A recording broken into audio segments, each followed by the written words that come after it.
Hello YouTubers, Alaska Prepper here. Well, I'm recording this on Monday night, but by the time I get it downloaded, this is going to be your wake-up call for Tuesday morning. So we had a subscriber ask about oxygen absorbers and what kind of oxygen absorbers they should use and what types of different packagings there are for long-term food storage.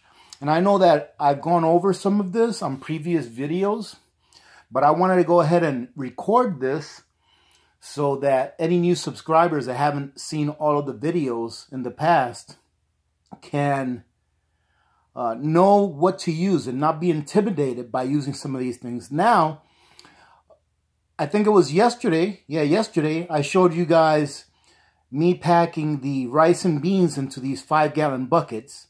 You see one in front of you. There's one right here to the side, but we only need one for this purpose. And I told you that I was going to show you when the bag collapsed on itself or got sucked in from the oxygen absorber, creating that vacuum inside the bag, inside the Mylar bag. All right, and I figured it'd take a couple of days. Well, it's been about 24 hours since I did that.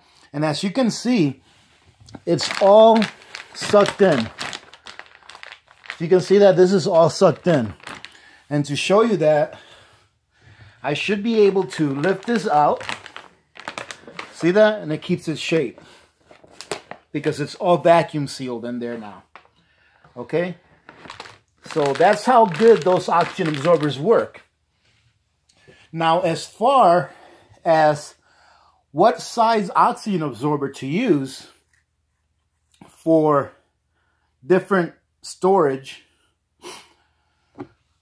the ones, I'm not going to tell you what you should use. I'm going to tell you what I've been using and how I store them and what I use them for.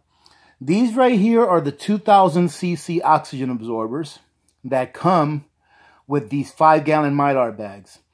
And as you can see, only one of these is sufficient for a 5-gallon Mylar bag that's pretty much full of product. As you can see, that one there is pretty much full of product. I put one of these and it's doing its job right there by having that bag getting sucked in. So now I know that that bag has a good seal, right? And now I can confidently put a lid on that and store it away. All right, put a lid on it. Or before I put a lid on it, I'm going to mark that and put what I've got in it. I'm going to put the year. I'm going to put the lid on it. I'm going to store it away. Okay, so that's good to go. Now that we know that we have a good seal and that the oxygen absorber is doing its job.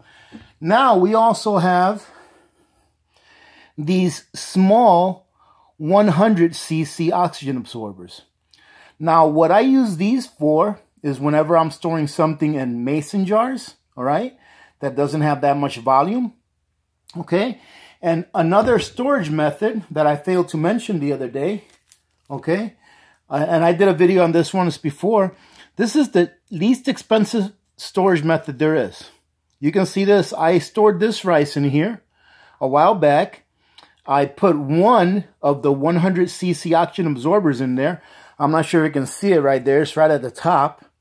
Okay, and I made sure that I tightened that lid on as tight as I can get it so that it would create a seal. And as you can see, you see all of these indentations?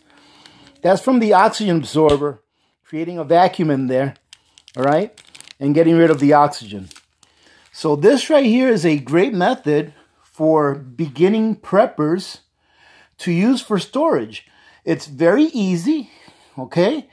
If you don't drink soda, ask your friends, okay? Because almost everyone does, but there's a lot of people that don't. So if you don't drink soda, ask your friends for their empty 2-liter bottles.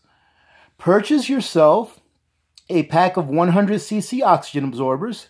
You can get a pack of 200, I believe, is for like $14 or $15. I can go ahead and leave a link for those 100 cc oxygen absorbers in there. I know that we've had a few subscribers purchase these and haven't had any complaints. I've been using these for years, and they work just fine. And rice is not the only thing that you can store in these bottles. Here I've got navy beans. All right, same way, same method of storage. Nothing wrong with this at all. And these things actually stack up pretty good on top of each other if you put them down flat. Okay, so that's another one right there. Now, on storing oxygen absorbers, I've heard a lot of people mention several ways on how they store it. I'm going to tell you how I store them, okay, to keep them from going bad. I put all of my oxygen absorbers, as you can see, in a mason jar. And whenever I need to use one, I open one up, I take what I need out, and I close it up right away. Now, these oxygen absorbers that I have right here are over a year old. Okay, I've had them for over a year in this jar. And as you can see, they're still doing their job and they're still working. So I know that my method of storage is working for me because I've had these for over a year and they're still doing their job, as evident by the Mylar bag that you see in front of you that collapsed on itself because of the lack of oxygen in there. Okay, so I'm not sure what else I can cover about oxygen absorbers. All I can do is tell you what I've done and if it's worked. So one thing that you always want to check whenever you use your oxygen absorbers from a mason jar, when you seal this back up, make sure you seal it up and tighten it tight, not loose. And then in a few minutes, you should either hear the can click because it's getting sucked in, or you should go back in there and see that this has a seal. If it doesn't have a seal, you might not have tightened it enough, or you might not have put the lid on correctly. It might not have seated correctly, okay? So it's important to make sure that you check that, okay? But like I said, I've had these oxygen absorbers almost a year, and there's absolutely nothing wrong with them. I use the big ones more than I use the small ones, but I keep these small ones around just in case I need to store something that's not required to be stored in a 5-gallon Mylar bag. Now, one thing that you want to remember is that when you store sugar or salt for long-term food storage, those two items do not require an oxygen absorber. And in all actuality, if you place an oxygen absorber inside of a container that you're sealing that has sugar in it, the sugar will turn really hard. Okay, so you don't want to use an oxygen absorber when you're storing away sugar. Salt and oxygen absorber is just not required. You're pretty much just wasting it. It's not going to hurt the salt if you put an oxygen absorber in there, but you just don't need an oxygen absorber to store away salt. Salt you can pretty much leave in its container and just put it on the shelf somewhere. Depending on the humidity of where you live would depend on whether the salt will get clumpy or not.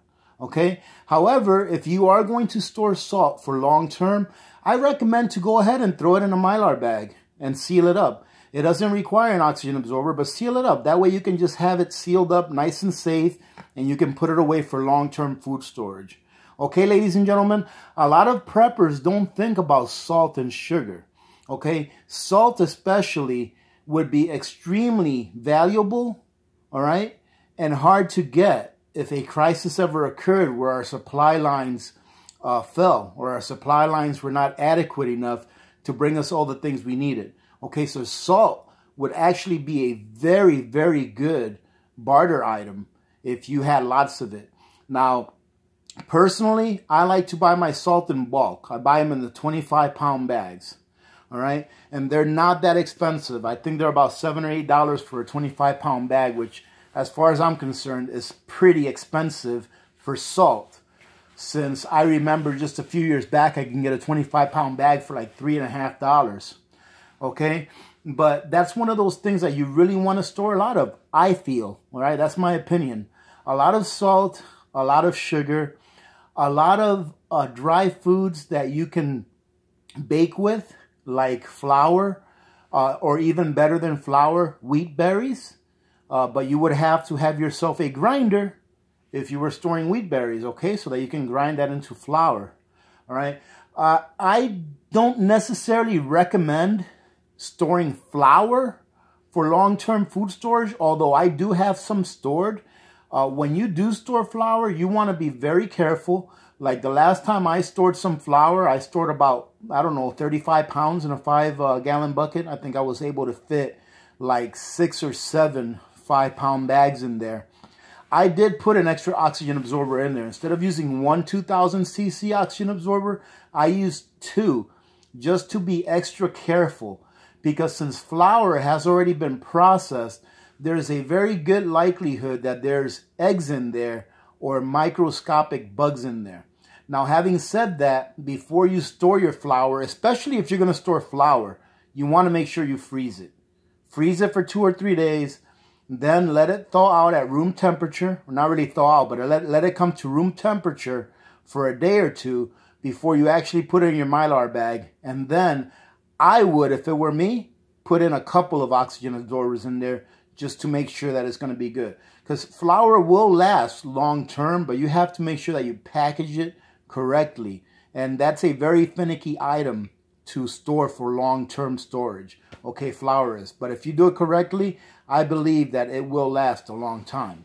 All right, ladies and gentlemen. Boy, I hope I didn't forget anything about that. And I hope that I answered the question of our subscriber that asked that question. Having said that, ladies and gentlemen, I hope that you enjoyed this video. If you guys have any more questions on any of these things, please bring them up, because that's what we're here for, okay? Those of us that have been prepping for a while, we are here for each other, but especially for those of you that have just started prepping or haven't even started prepping yet and are thinking about it, okay? So having said that as well, if you're just thinking about starting to prep, please think quickly, okay?